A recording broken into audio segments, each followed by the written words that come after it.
Welcome back to DHAM DIY. We have a problem here. I need to replace and fix this fence.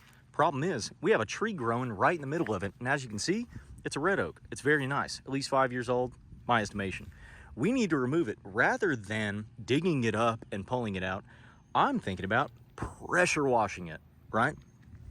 It's used a lot in the industry, but I've never really seen it used on a tree. Let's see if we can do it. Can we? I don't know. Let's find out.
So we got some shears, and we also have some bolt cutters. What we're gonna do first is go ahead and chop off all of the areas that we no longer need.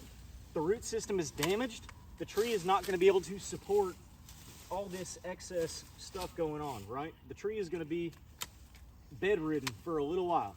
So we have to make sure that it's not having to do too much work.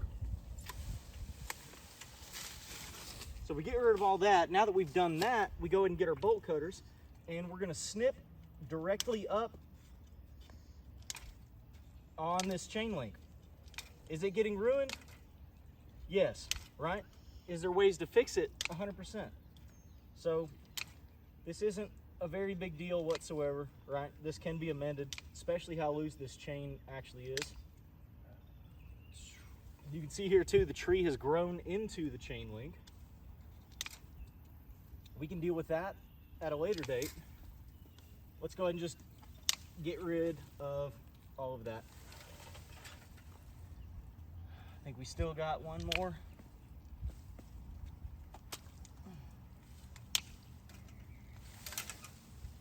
Okay. Use my bolt cutters on the last one. So now that that's done, let's give it a little wiggle test. You can see that is barely in there. Let's give it a pull and see if we're able to loosen this up. And we're not quite ready, so we're gonna go ahead and cut a little bit more down below. Let me let you see this real quick of how far we actually are down there. So we're already elbow deep, maybe more than that. And it's all of these tiny little, I would say less than a dime sized roots down here that are keeping this here. In the event we were to pull now, we'd probably do a lot better than digging. But what we'll do now is go ahead and we'll chop all the remaining pieces, and we'll see how much root ball we have left when we're done. Okay. So we got it loose. We had cut it off you can see here, there ain't much left in there. What I'm gonna do, grab the shears now and feel around, find out what's holding it, give it a good yank, and whatever else is left should pop straight off.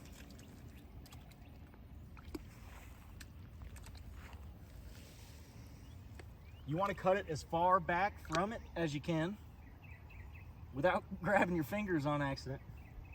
That wouldn't be too good. I think I've got most of them out. The main point of contention with this method is you want to get as much of the taproot as you can. If you can't, you can't, right? But we're experimenting. So I cut the taproot as far down as I could without chopping my own toes off. Let's go ahead and give it a twirl. And now you can repack all that with good dirt. I don't know if that works, but it don't look like I got too much.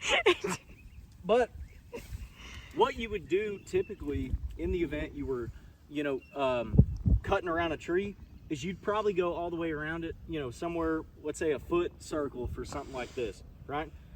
You'd have a dang 200 pound, quit laughing.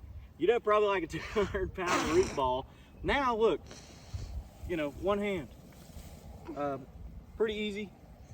We can go throw this immediately into water so these don't dry out. We'll chop a lot of this off. We'll leave just enough for it to survive. It'll take 1 year, I guarantee it.